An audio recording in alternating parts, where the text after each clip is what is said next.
xibaar yu wér te wóor ca tàng ba abonnez-vous pour ngeen di mën di jot suñuy vidéo. daleen ak jàmm seen chaîne bi di Buzz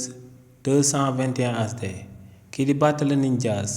di ancien maire bu Dakar si luñ ko daal di jëlee foqati ci bopp meeru Dakar boobee ba tey moo ngi ciy entamé ak procédure judiciaire ngir daal di jëlee ci siège bi kii di Abass Fall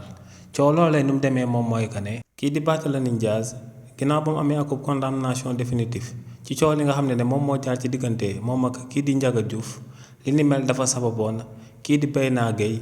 bindoon préfet bu Dakar te muy kii di Cherif Mouhamadou Bolonding Ndiaye ngir kookee daal di jël ndogal daal di révoqué kii di Barthélémy Dias bu sukkandikoo ci code électoral ci article L57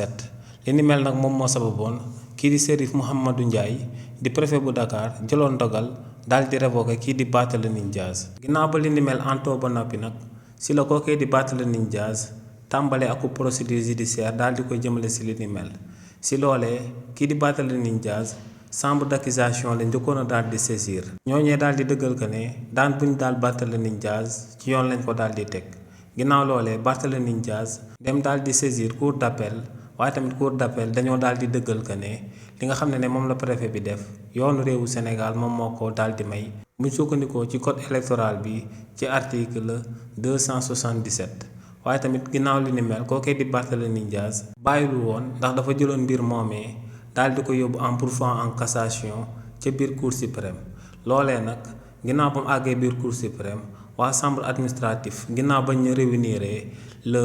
18 septembre bi ñu génn dañoo dëggaloon daan bi nga xam ne moom lañ daanoon kookee di Barthélémy Dias ci chambre d'accusation ci cour d'appel waaye tamit ci chambre administrative waaye tamit énième décision de justice boobee nga xam ne dafa daal di débuté kii di Barthélémy Dias loolee teewul kookee di Barthélémy Dias daal di bàyyi benn yoon kookee di Barthélémy Dias dafa dugaloon akub recours ca biir cour suprême jëmale ko ci daan boobee ñu ko daal di daan te recours boobee kookee di Barthélémy Dias dugaloon biir cour suprême ginnaaw suba war a tombeek le 8 décembre si lañ ko daal di nama statuer daal di koy àtte ci réewu Sénégal lu leer ba am nag moom mooy que ne recours boobee kii di Barthélémy Dias daal di dugal bu fekkee ne am na ci ndam ci saa si lay delluwaat daal di nekkaat maire bu Dakar waaye nag bu fekkee ne dañ ko ci daal di débouté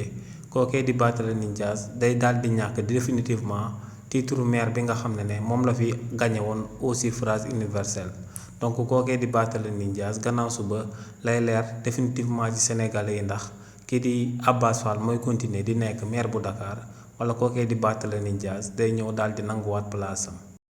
xibaar yu wér te wóor ca tàng ba abonnez-vous pour ngeen di mën di jot suñuy vidéo.